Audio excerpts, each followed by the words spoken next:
बढ़ते हैं अगली खबर की ओर, जहां गोरखपुर के कैपियरगंज से विधायक और पूर्व मंत्री फतेह बहादुर सिंह का कहना है कि 2024 में नरेंद्र मोदी की अगुवाई में एक बार फिर से देश में बीजेपी की सरकार बनेगी। दरअसल फतेह बहादुर सिंह ने खास बातचीत में कहा कि उत्तर प्रदेश में मुख्यमंत्री योगी आदित्यनाथ की अगुवाई में निरंतर विकास हो रहा है। गोरखपुर समेत पूरा पूर्वांचल विकास की नई कहानी गढ़ रहा है।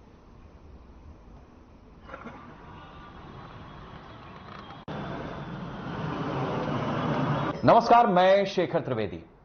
राजनीति में कुछ चेहरे ऐसे होते हैं जिनकी पकड़ और उनका काम उन्हें कुछ इस तरीके का व्यक्तित्व दे देता है कि वो अजेय की श्रेणी में हो जाते हैं। ऐसे ही उत्तर प्रदेश के एक विधायक हैं जो पूर्व मंत्री भी हैं, कैंपियरगंज गोरखपुर से फतेह बहादुर जी हमारे साथ में हैं। फतेह बहादुर जी, बहुत स्वागत है आपका साधना प्लस पर। मैं आपसे सबसे पहले तो ये समझना चाहूंगा कि एक दौर वो था जब हमारी पीढ़ी बड़ी हो रही थी और हमने स्वर्गीय वीर बहादुर जी के दौर में गोरखपुर का जो विकास हुआ वो देखा, और आज जिस पार्टी से आप विधायक हैं, आपकी सरकार है, और बड़ी चीज यह है कि वो शख्सियत उत्तर प्रदेश की मुख्यमंत्री की कमान संभाल रहे हैं जो मठाधीश्वर हैं, जो गोरखपुर से ही ताल्लुक रखते हैं। तो आप ये विकास की जो गाथा लिखी जा रही है, इसे कैसे देख रहे हैं? देखिए, पूर्वी उत्तर प्रदेश का इस देश की राजनीति में हमेशा महत्व रहा है, और उत्तर प्रदेश में गोरखपुर में मुख्यमंत्री के रूप में स्वर्गीय वीर बहादुर सिंह का जो योगदान है, ये पूरे भारत ही नहीं पूरे विश्व में लोग जानते हैं। उनके द्वारा रामगढ़ ताल परियोजना स्वीकृत की गई, कार्य को प्रारंभ किया गया, वहाँ के लोगों को स्थापित कराया गया जो लोग उस जमीनों पर बसे थे, चाहे वो चिड़ियाघर की लैंड हो, चाहे वो जो आपका संग्रहालय उसका है, चाहे तारामंडल है, चाहे सर्किट हाउस है, चाहे वो पर्यटन के लिए जो होटल बनना था उसका है। ये पूरा योजना विकसित करने में उनको लगभग सिंचाई मंत्री थे तब से प्रारंभ किए थे, और मुख्यमंत्री का कार्यकाल लगभग 3-3.5 साल का मिला। उसको उन्होंने इंफ्रास्ट्रक्चर के रूप में उसको तैयार करके गोरखपुर की जनता को तारामंडल के साथ सुपुर्द तो कर दिया था।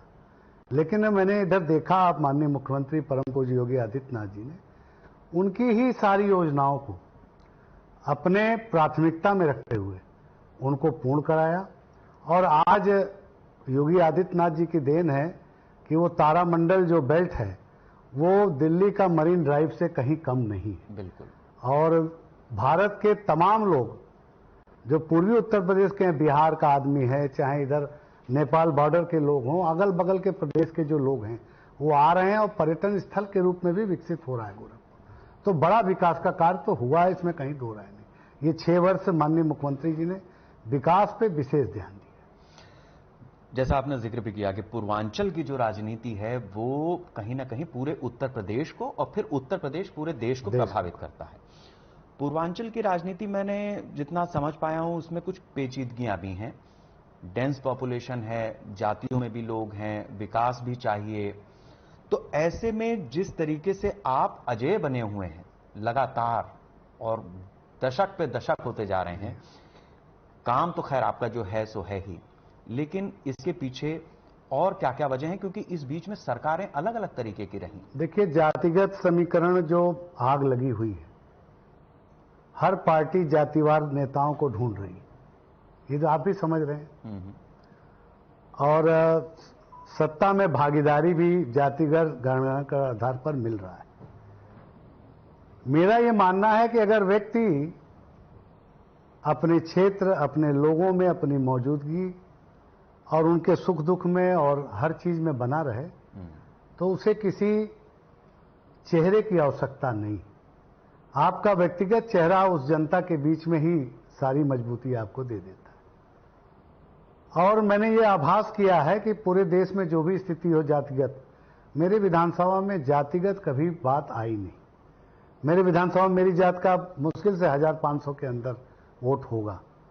सब ज्यादातर वोट पिछड़ी वर्ग के लोगों का है, और मैंने ज्यादातर कार्य जब मैंने प्रारंभ किया तो पिछड़ों को के उत्थान के लिए किया, और आज हमारे यहाँ के पिछड़ों का उत्थान बड़े पैमाने पर हुआ।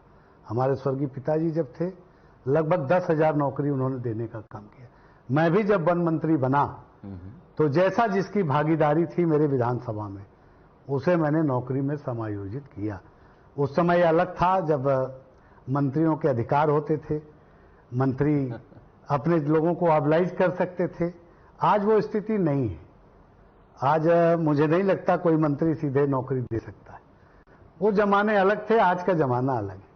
लेकिन जनता विश्वास में जीती है और उसको ये विश्वास है कि जब भी मुझे कोई जिम्मेदारी पार्टी देगी तो मैं उसमें उनकी भागीदारी जरूर सुनिश्चित करूंगा, उनके गुणवत्ता के आधार पर, उनके मेरिट के आधार पर। तो जनता की एक उम्मीद हमारे प्रति रहती है, उस उम्मीद पर मैं कायम रहूं, ईश्वर से यही मनाता हूं और इसी में लगा रहता हूं। इसमें कोई दो राय नहीं है कि फतेह बहादुर जी की जो शख्सियत है, ये गोरखपुर की जनता और खासतौर से उत्तर प्रदेश में राजनीति करने वाले बेहतर जानते हैं कि एक बार जीतने में ही छींकें आ जाती हैं, लेकिन 6-6, 7-7 बार जीतना और जनता के बीच में जब आपकी जाति का वोटर ना हो और जहां जातीय समीकरण ही सबसे बड़ी चुनौती हो, इसमें तो ऐसा लगता है कि फिर सबका साथ सबका विकास आपका भी फार्मूला और आपकी पार्टी का बिल्कुल मिल गया है। मैं इसी पे चला हूं और ये सिद्ध हो गया, पार्टी ने भी सिद्ध कर दिया। तो ये देखिए, वैचारिक अंतर अगर किसी जगह पर कभी किसी दौर में राजनीति में होता, ये हो बावजूद इसके ऐसी स्थिति होती है कि अगर आप दिल से सबका विकास करना चाहते हैं तो फिर उसके नतीजे आते हैं। एक चीज जिसका जिक्र अभी आपने किया कि आज जो नौकरियां दी जा रही हैं वो अलग तरीके से हैं। पहले मंत्रियों के पास में अधिकार होते थे, हमारी पॉपुलेशन भी लगातार बढ़ रही है। वो दौर आज मतलब 30 साल में हम कहां से कहां पहुंच गए। हम ये देख रहे हैं कि मुख्यमंत्री खुद नियुक्ति पत्र बांट रहे हैं, रोजगार को लेकर के सतत चिंता चल रही है पिछले कार्यकाल से अब तक हम देख रहे हैं दोनों में। तो इसको हम किस तरीके से समझें, क्योंकि आप खुद एक विधायक हैं, आप जब इस बात को कहते हैं तो ये सिफारिशी दौर खत्म हो गया है, काबिलियत का दौर शुरू हुआ है, या कुछ और बताना चाह रहे हैं? नहीं, मैं ये नहीं कह रहा हूं। मैंने तभी कहा ना, गुणवत्ता के आधार पर, मेरिट के आधार पर। मेरिट के आधार मेरे जमाने में भी था। अगर योग्यता नहीं होगी तो नौकरी कहां से होगी। बस फर्क ये आ गया कि उत्तर प्रदेश में अधीनस्थ सेवा चयन बोर्ड के माध्यम से नियुक्तियां हुई, हो रही हैं, चाहे वो तृतीय श्रेणी हो या द्वितीय श्रेणी हो। और जो पीसीएस संवर्ग से थे, मैं बधाई देना चाहूंगा मुख्यमंत्री जी को कि उनके रिजल्ट्स आ रहे हैं और अच्छे नौजवान जो शिक्षित वर्ग के बच्चे हैं, जो स्कॉलर हैं, वो उसमें भागीदारी कर रहे हैं। लेकिन मेरा मानना है कि कुछ स्तर तक नीचे भी शासन स्तर पर ये अधिकार निहित होने चाहिए, जिसमें मेरिट के आधार पर कार्रवाई हो। सभी चीजें आयोग को देना ठीक है, लेकिन कुछ अधिकार रहने चाहिए विभाग में, मंत्रालयों पर, जिससे वो कुछ एक्सरसाइज कर सकें। और निश्चित रूप से बहुत छोटे लेवल को पदों को आयोग में भेजना मैं उचित नहीं मानता। अब चतुर्थ श्रेणी, तृतीय श्रेणी, कोई मतलब नहीं है। अब सचिवालय का जो होता है चुनाव, जो भी उसका होता है, वो सचिवालय खुद विधानसभा अध्यक्ष के माध्यम से करता है, उसमें कोई उनका लोकल बोर्ड बना हुआ है। तो इस तरह से कुछ विभागों को भी अधिकार अगर मिलेगा तो मुझे लगता है अच्छा रहेगा। बाकी तो शासन है, सरकार है, वो अपना तय करती है क्या करना है। लेकिन मेरा मानना है कि चतुर्थ श्रेणी और जो लोअर स्टाफ है उसको लोकल लेवल पे अधिकृत कर देना चाहिए और उस पर उसकी गुणवत्ता और मेरिट तो सुनिश्चित करनी चाहिए। अच्छा, एक चीज तो है फतेह जी, जैसा आप बता रहे हैं कि एक समय वो था कि जब बच्चा पढ़ता लिखता था, डिग्री लेता था और उसके बाद राजा बेटा बन के फिर नौकरी ढूंढने निकलता था। आज हम ये देख रहे हैं कि केंद्र सरकार, मतलब 2014 से जब मोदी जी प्रधानमंत्री बने, उन्होंने अपने परिश्रम, अपने स्वावलंबन और अपने कारोबार, इन चीजों को भी महत्ता दी। फिर 2017 में जब योगी जी आए तो इन चीजों को थोड़ी और ज्यादा गति मिली। नौकरी में भी अब आप देखिए कि वो कफन दफन का इंतजाम जो सरकारी नौकरी में होता था वो दौर तो चला गया, एनपीएस सिस्टम आ गया, पेंशन और ये वो सब चीजें जा चुकी हैं उस तरह से। तो ऐसे में आपको क्या लगता है कि जैसे पूर्वांचल जो कभी पिछड़े इलाके में गिना जाता था, आज वहां के युवाओं के लिए बेहतर ऑप्शन क्या है कि वो कौशल विकास के जरिए अपने आप को हुनरमंद करें, उस तरह से आगे बढ़ें, अपनी चीजों को लेकर के बढ़ें? सरकार की बहुत सारी योजनाएं, या आपको लगता है कि नौकरी ही बेहतर चीज है? नहीं, मैं इसको नहीं मानता। कौशल विकास के माध्यम से भी कार्य होना चाहिए। रोजगार का एक रास्ता नहीं है कि खाली सरकारी नौकरी हो। पब्लिक प्राइवेट पार्टनरशिप में सरकार बहुत से एमओयू कर रही है। उस एमओयूज में ये शर्तें हैं कि स्थानीय लोगों की भागीदारी आप रखेंगे, तो ये भी एक रोजगार का अवसर सरकार प्रदान कर रही है एमओयू के माध्यम से। चाहे वो नोएडा में हो, ग्रेटर नोएडा में हो, गीडा में हो, उस एमओयू में है कि लोकल लोगों को आप एडजस्ट करेंगे। पहले ये था जमीनें जिनकी जाती थी उनको फैक्ट्री वाले लगा देते थे। उसी तरह की शर्तें अब हमारे यहाँ फर्टिलाइजर है, all India institute of medical science है, इसमें रोजगार लग रहे हैं लोगों के और आसानी से लग रहे हैं। तो कोई कठिनाई हमें रोजगार के प्रति अब नहीं दिख रही। अच्छा, और एक समस्या जो गोरखपुर में या पूर्वांचल में हमेशा से रही और बिहार तक जाती थी, दिमागी बुखार की, इस सरकार में इस पर भी बहुत काम हुआ और वो परसेंटेज जब हम लोग कैमरा लगा करके और बाकायदा मेडिकल कॉलेज में ही डेरा डाले रहते थे, वो दौर शायद बीती दिनों की बात हुई। बहुत मैनेजमेंट इसमें परम पूज्य योगी आदित्यनाथ जी जो हमारे मुख्यमंत्री, करिश्मा कर दिया उन्होंने। जो इंसेफ्लाइटिस की वजह से हजारों बच्चे मरते थे, आज गोरखपुर पूरे बेल्ट में जीरो है रिपोर्ट, मेडिकल कॉलेज में पेशेंट नहीं है। तो ये तो बधाई के पात्र उत्तर प्रदेश के यशस्वी मुख्यमंत्री हैं, जिनकी जो दृढ़ संकल्पता थी, जो पहले जब एमपी थे तब भी इस पर वो लगे रहते थे। ये इसका परिणाम है कि ये योगी जी को जाता है पूरी तरीके से, कि बहुत सी सरकारें आई और चली गई, लेकिन इस तरह से इस पर रोकथाम लगाने का काम जो योगी जी ने किया, ये संभव नहीं था। इसके बधाई के पात्र योगी जी हैं, इसमें कहीं कोई दो राय नहीं। और इसी तरह से जो और है, काला ज्वर है और तरह की बीमारियां जो हैं, इन पर भी नियंत्रण करते हैं और स्वच्छता पे योगी जी का पूरा निर्देश रहता है। गोरखपुर बेल्ट जो पहले था वो आज नहीं है। बस हमारे यहाँ जो मेजर समस्या मुझे गोरखपुर में दिखती है, और मैं कहता भी हूँ मंचों के माध्यम से भी, कि जो सीवर जो जहां नहीं है गोरखपुर में, वहां सीवरेज की व्यवस्था हो जाए। तो मुख्यमंत्री जी ने आगे उसको योजना में रखा है, जिस दिन सीवरेज हो जाएगा गोरखपुर, पूरे गोरखपुर में, तो ये जो मच्छर जो बढ़ रहे हैं उस बेल्ट में लगभग समाप्त हो जाएंगे, क्योंकि वो सीवर जो वहां है नहीं। तो सीवर ना होने से जो गंदा पानी है लैट्रिन का, वो नालों में बह जाता है और नालों में फिर कीड़े पैदा होते हैं, उससे मच्छर काफी बढ़ जाते हैं। तो इस पर सरकार काम अगर करेगी तो बहुत अच्छा रहेगा। और मैंने नगर आयुक्त को भी कहा था एक दिन कि ये प्रोजेक्ट लें, जो पुरानी मलिन बस्तियां हैं उनको और उन चीजों को, इनको सबको सीवरेज से जोड़ दें। तो सरकार इस पर लगी हुई है और मुझे लगता है कि 1-2 सालों में इस पर हम लोगों को पॉजिटिव रिपोर्ट मिल जाएगी। हाँ, क्योंकि मैं लखनऊ में भी देखता हूँ या चुनाव के समय जब गोरखपुर गया तो सड़कों का और चौड़ीकरण वो बहुत बढ़िया चल रहा था, लेकिन इस तरीके की दिक्कत थी, बीच में पानी बरस गया एक दिन। तो ये मुझे लगता है कि चरणबद्ध तरीके से आगे बढ़ेगा। चरणबद्ध, क्योंकि भारत सरकार जो एड देती है वो चरणबद्ध में ही देती है, तो उस अनुसार राज्य सरकारें पैसा खर्च करती है। तो बजट में जितना प्रोविजन है इस साल हो जाएगा, अगले साल और बड़ा प्रोजेक्ट जाएगा। तो हमें लगता है कि 1-2 सालों में, मैंने जैसा आपसे कहा, पूरा कंप्लीट हो जाएगा गोरखपुर का। अच्छा, एक चीज और भी है, आप देखिए कि प्रधानमंत्री नरेंद्र मोदी गुजरात से ताल्लुक रखते हैं। पहली बार तो उन्होंने वडोदरा से, मतलब 2 जगह चुनाव लड़ा, लेकिन दोबारा 19 वाले चुनाव में तो सीधे वाराणसी से ही उन्होंने लड़ा। और शायद वो पूर्वांचल की राजनीति ही होगी जिसकी वजह से उन्होंने इस चीज को समझा और चुना। अभी गोरखपुर से आगे बढ़ें और पूरे पूर्वांचल की हम बात करें, तो उसमें डेवलपमेंट की चीजों को आप किस तरीके से देख रहे हैं? देखिए, आप यहीं से महाराजगंज चले जाइए, उस सड़क पहले बहुत खराब कंडीशन में थी। महाराजगंज की कनेक्टिविटी महाराज जी ने जोड़ी, सिद्धार्थनगर की कनेक्टिविटी जोड़ी, कुशीनगर की जुड़ गई, और पूर्वांचल एक्सप्रेसवे आपको मिल गया। इतना बड़ा प्रोजेक्ट योगी जी ने दिया है। तो बड़े बड़े पूरी पूर्वांचल का विकास हो रहा है। आप दिल्ली चले जाइए गोरखपुर से बैठ करके, आप बंबई चले जाइए, आपको ट्रेनों की सुविधाएं, पहले फ्लाइट नहीं थी गोरखपुर में, 1 फ्लाइट थी, अब 8-8, 10-10 फ्लाइट है, वेटिंग है। गोरखपुर जैसे शहर में बंबई की 3 फ्लाइट है। कभी लोग लखनऊ आकर के, दिल्ली आकर के फ्लाइट से जाते थे। तो ये सरकार, उत्तर प्रदेश की सरकार और मोदी जी की देन है, जो इतनी सारी फ्लाइट की कनेक्टिविटी इस गोरखपुर से जुड़ी। कुशीनगर में इंटरनेशनल बन गया फ्लाइट आने जाने के लिए। तो तमाम प्रयास इस सरकार में हुए हैं। और अब मुझे जो लगता है, औद्योगिक गलियारा जो बनने जा रहा है गोरखपुर में, कॉरिडोर, इंडस्ट्रियल कॉरिडोर जो गीडा के बगल में, हाईवे के अगल बगल बनने जा रहा है, वो एक रेवोल्यूशन होगा और विश्वास लोगों में जुड़ रहा है। अभी हमारे यहाँ ज्ञान दूध वालों ने प्रोजेक्ट डाला गोरखपुर में पिछले दिनों, और बड़े बड़े प्रोजेक्ट, जालान के बड़े बड़े ग्रुप आ रहे हैं।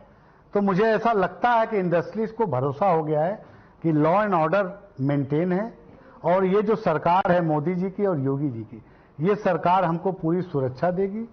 और उनके अंदर विश्वास हुआ। मैं भी उद्योग मंत्री रहा हूं, मैं कलकत्ता, बंबई, दिल्ली जाके बैठ के करता था उद्योगपतियों के साथ। कहते थे साहब गोरखपुर कैसे आए, क्या करें, माहौल नहीं है। उनको ऐसा लगता था कि अगर हम जमीन भी फ्री में भी दे देते तो भी वो आने को नहीं तैयार थे। तो ये फर्क तो है। देखिए मोदी जी में का ही यही करिश्मा है जो उनको बार बार प्रधानमंत्री के रूप में इस देश में ला रहा है, और आगे भी ये करिश्मा काम करेगा और फिर प्रधानमंत्री होंगे, ये मुझे पूरा विश्वास है। मतलब 24 को लेकर के आप आश्वस्त हैं? हम आश्वस्त हैं। आश्वस्त हैं। लेकिन जो विपक्षी दल हैं वो कभी INDIA करके इंडिया बताते हैं, बिल्कुल, और कभी कहते हैं कि अभी हम देख रहे थे कि अखिलेश यादव तो वार्निंग दे रहे हैं कि कांग्रेस अभी नहीं तो कभी नहीं। अच्छा, पूर्वांचल ऐसा तो नहीं है भाई, नेताजी के समय पे एक गढ़ तो रहा ही है वो, तो इसको आज के परिप्रेक्ष्य में कैसे लें, क्योंकि ताकत तो विपक्षी लगा रहे हैं। देखिए इंडिया का गठबंधन ऐसा नहीं है कि हम उसको बहुत कमजोर मान लें। एक गठबंधन अच्छा गठबंधन, लेकिन वोट तो अब बिल्कुल साफ हो गया है। जनता मोदी जी को चुनने जा रही है, गठबंधन को नहीं चुनेगी। वो मोदी जी का चेहरा देख रही है। माइनस मोदी जी कुछ नहीं है हमारे यहां। मोदी जी है तो सब मुमकिन है, और उसमें कारण है। इंडिया गठबंधन बनाने के पीछे भी कारण है। इनके जो एलाइज हैं वो आपस में तालमेल नहीं है। अभी मध्य प्रदेश में देख लीजिए, अभी अखिलेश यादव गए थे, अपनी ही सीटों का घोषणा कर दे रहे हैं। वहीं उत्तरांचल में अभी उन्होंने एक सीट कांग्रेस के खिलाफ लड़ाई, 3000 वोट से उनका प्रत्याशी हार गया, इनका प्रत्याशी 8000 पार के हार गया। अगर ये इंडिया गठबंधन था तो ये कोलिशन वहां क्यों नहीं था? तो आपको तो यही दिख गया कि ये गठबंधन कितनी देर टिकेगा। एक विधानसभा की सीट नहीं छोड़ पा रहे हैं, वो पूरे देश का भाग्य क्या तय करेंगे? तो इसलिए मैं इन बातों पर बहुत मुझे वो दम नहीं लग रहा है। हाँ, ये जरूर है कि हमारी पार्टी को, हमारे नेतृत्व को किसी भरोसे चुनाव नहीं लड़ना चाहिए। अपने कार्यकर्ता, अपने लोगों का काम करके, उनको मजबूत करके, और आगे आने वाले लोकसभा में सबको लग करके जिताने का काम करना। ये कभी मान के नहीं लड़ना चाहिए कि चुनाव हम जीत रहे हैं, बहुत मजबूत हैं। आप अपना वोट एक मानिए, दूसरा तब मानिए जब आप मिल करके उससे मिल लीजिए, हाथ मिल जाए, नजर मिल जाए, और तब भी तब मानिए कि भाई वोट मिलेगा कि नहीं मिलेगा, उसमें भी छट नहीं करिए। इसलिए वो बड़ा आवश्यक है। ये अनुभव बोल रहा है, ये अनुभव है, क्योंकि राजनीति पिछले 30 सालों में उत्तर प्रदेश और खासतौर से जिस तरीके के पूर्वांचल की बेल्ट है उसमें जितनी बड़ी प्रयोगशाला, उसको अगर हम कहें तो गलत नहीं होगा, उसमें एक एक व्यक्ति से अगर आपका पर्सनल कनेक्ट नहीं है तो आप ये मान करके चलिए कि वोट आपको ट्रांसफर होने नहीं जा रहा है। फतेह जी, मैं बिल्कुल सही, बिल्कुल सही। अब ये ऐसी स्थिति में एक गठबंधन अपना भी है एनडीए का, और हम देखते हैं कि उसमें निषाद जी भी हैं, ओम प्रकाश राजभर भी जुड़े हैं, और अपना दल भी है। ये सब पूर्वांचल हमारे यहाँ देखिए गठबंधन कुछ काम नहीं करेगा। हाँ। मोदी फैक्टर रहेगा। ये गठबंधन तो अपने आप ये पार्टी ले आई है, पार्टी का निर्णय है, स्वागत है, लेकिन कोई बहुत फर्क हमारे यहाँ मतलब एकोमोडेशन हो रहा है सबका।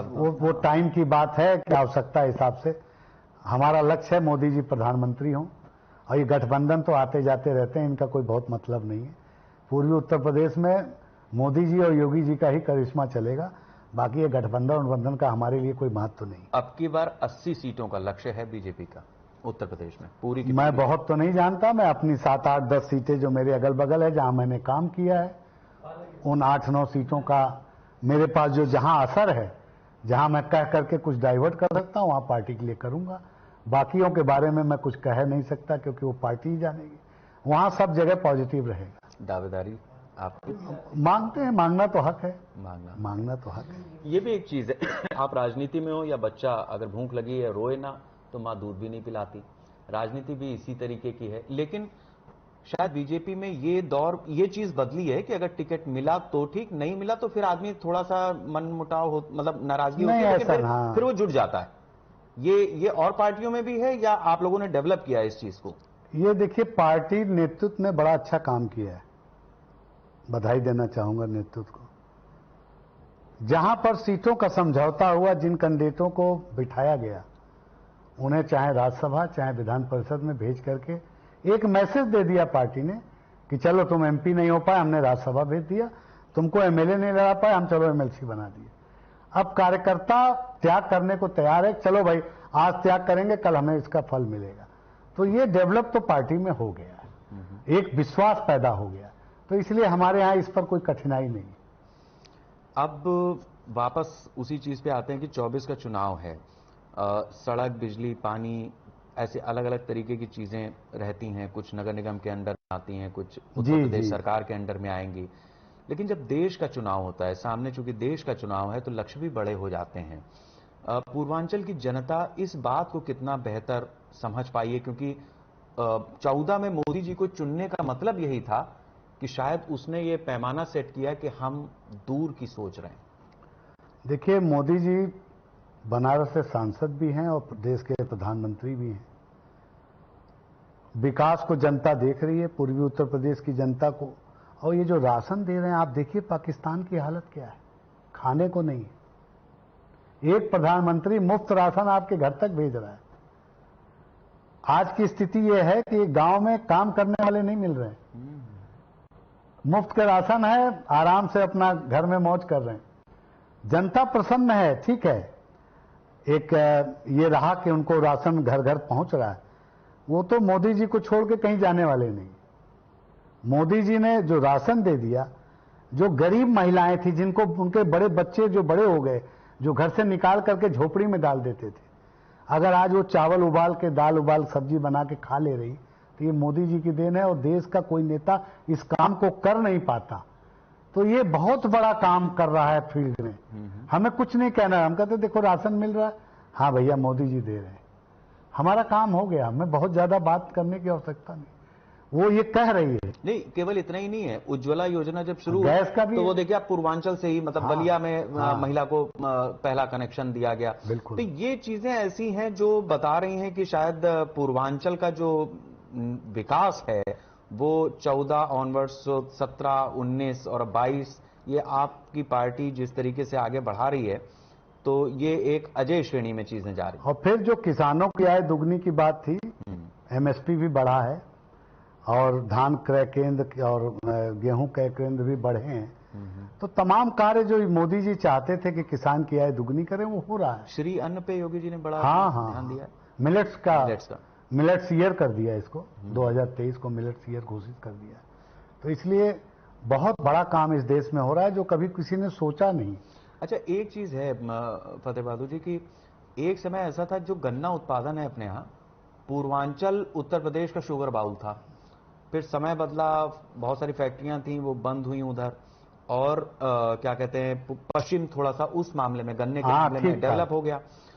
अभी पूर्वांचल से, मतलब पश्चिम से लेके पूरब तक योगी जी की सरकार में बहुत सारा काम हुआ है। हम एक बार फिर उन्नयन पर हैं। गन्ना किसानों के भुगतान में भी, चीनी उत्पादन में भी बहुत तेज भुगतान हो रहा है।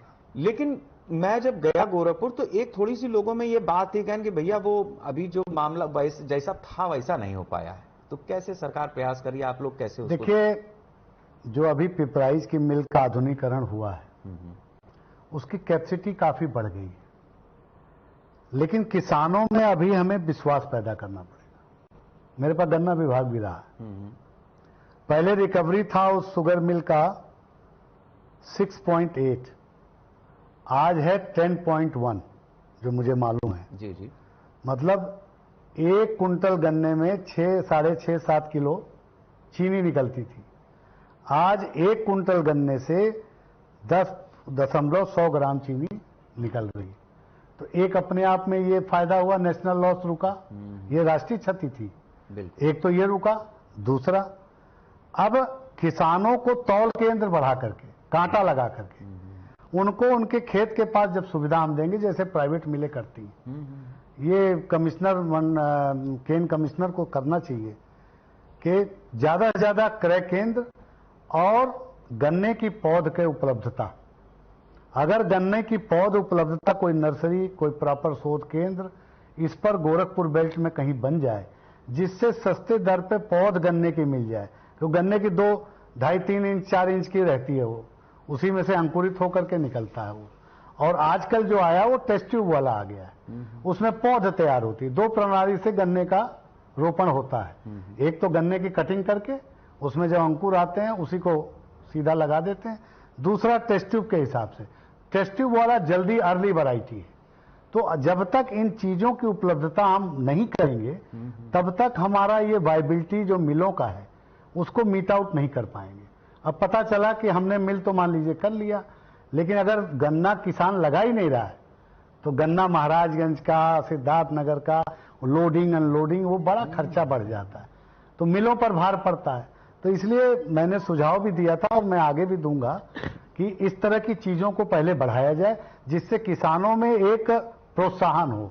और वो प्रोत्साहन तभी होगा जब शिविर लगेंगे, गन्ना विभाग के द्वारा आयोजन किए जाएंगे। इस पर भी अब काम करना पड़ेगा, जो मैं समझ रहा हूं। बिल्कुल। और जितना मैं आपके बारे में जान पाया हूं, थोड़ा बहुत रिसर्च से और थोड़ा बहुत आपके कामकाज को देख करके, आपके अंदर एक खास बात है कि लोगों को बड़ा मोटिवेट करते आए हैं इस तरह से कि चीजों को लेकर के आगे बढ़ो, मैं तुम्हारे साथ हूं जी। तो इन चीजों का इंपैक्ट, चूंकि इस समय अब लगातार सरकार है और कॉन्फिडेंट है कि हम पूर्ण बहुमत से हैं, मतलब वो आधा तीतर आधा बटेर तो है नहीं, तो लोगों के भीतर आप क्या परिवर्तन देख रहे हैं, चाहे आपके क्षेत्र के हों या आपके संपर्क में जिन्हें आपने आगे बढ़ाया है? देखिए, लोग फोरम पे बातों को कर रहे हैं, लेकिन किसान तो अपने काम में व्यस्त रहता है, वो कोई चर्चा बहुत नहीं कर। असली वोटर आपके पास आएगा ही नहीं, जो आपको वोट देता है मेरे ख्याल से मिला भी नहीं होगा। आप चले जाते हैं तो वो आपके उसमें आ जाता है, आपको सहयोग कर देता है। जो लिमिटेड एक काकस हुआ करता है चौराहों का, चट्टी चौराहे पे चर्चा वाले, वो तो पॉजिटिव बात कर रहे हैं और यही हम लोगों के लिए सफलता है, और बाकी यह है क्या। तो 24 में आपको किसी तरीके का कोई संदेह नहीं है, ये बात तो स्पष्ट हो गई है। हाँ। फिगर मेरे ख्याल से आप पता नहीं देंगे। फिगर पे मैं नहीं दे पाऊंगा, फिगर नहीं देंगे। मैं 7 ही 8 सीट जानता हूं, पूरे प्रदेश का मैं नहीं बता सकता, जहां मैं गया ही नहीं, पश्चिम में गया ही नहीं। मैं पूरब के 6-7 सीटों के बारे में अच्छे से जानता हूं जो पॉजिटिव जा रही हैं। और इसमें जैसे आप जैसे जो विधायक हैं जिनका पर्सनल इन्फ्लुएंस भी है, और साथ साथ मेरे ख्याल से जो योगी जी जिस तरीके से पूर्वांचल से ही एक बार बहुत लंबे समय के बाद ये मुख्यमंत्री बने, तो ये भी अपने मेरे ख्याल से वीर बहादुर जी के बाद में ये एक बड़ा मैसेज है। 98 के बाद, 98 के बाद, अच्छा 90, हाँ नहीं सॉरी, आप ठीक कह रहे हैं, 89 के बाद ये पहले मुख्यमंत्री हैं उत्तर प्रदेश के, पूर्वी उत्तर प्रदेश के गोरखपुर से। बाकी तो अदर जगह से होते थे। तो ये सौभाग्य है हम गोरखपुर वालों का भी कि हमें मुख्यमंत्री गोरखपुर से मिला, और वो भी पीठ का मिला जो हमारी पीठ के उत्तराधिकारी हैं। तो ये और डबल हम लोगों का जो है फायदा हुआ। अब डबल इंजन की सरकार ही नहीं है, डबल इंजन का मैसेज अपनी जनता को देना चाहें। देखिए, पूर्वी उत्तर प्रदेश के लोग पूरी तरह से सबका साथ सबका विकास का नारा लेके चल रहे हैं, और मैंने देखा है जिलों में जो समस्याएं हैं छोटी मोटी, उनको स्थानीय संगठन और सब लोग मिलकर के काम कर रहे हैं। लक्ष्य हमारा एक होना चाहिए कि आने वाले समय में मोदी जी को उत्तर प्रदेश का ये मैसेज जाना चाहिए कि वो प्रधानमंत्री बने तो उत्तर प्रदेश की देन है, और ये मैसेज जब जाएगा जब उत्तर प्रदेश में 80 की 80 सीटें भारतीय जनता पार्टी के कमल के निशान पर जीत के जाएंगे। बहुत बहुत शुक्रिया फतेह बहादुर, धन्यवाद हमारे साथ आपके चैनल को, आपको व्यक्तिगत बहुत धन्यवाद। बहुत बहुत धन्यवाद। तो इसमें कोई दो राय नहीं है कि उत्तर प्रदेश की राजनीति जिस तरीके से देश का भाग्य तय करती आई है, एक बार नहीं, आजादी के बाद से न जाने कितनी बार, एक बार फिर उत्तर प्रदेश देश का उत्तर लेकर के तैयार हो रहा है 2024 के लिए। और उसमें जिस तरह से फतेह बहादुर जी ने बताया कि तैयारी पूरी है, और इस बार कुछ नया, कुछ बेहतर और ज्यादा बड़ा करके दिखाने की इच्छा और लक्ष्य है। अगले कार्यक्रम में एक नई शख्सियत के साथ, तब तक दीजिए इजाजत, नमस्कार।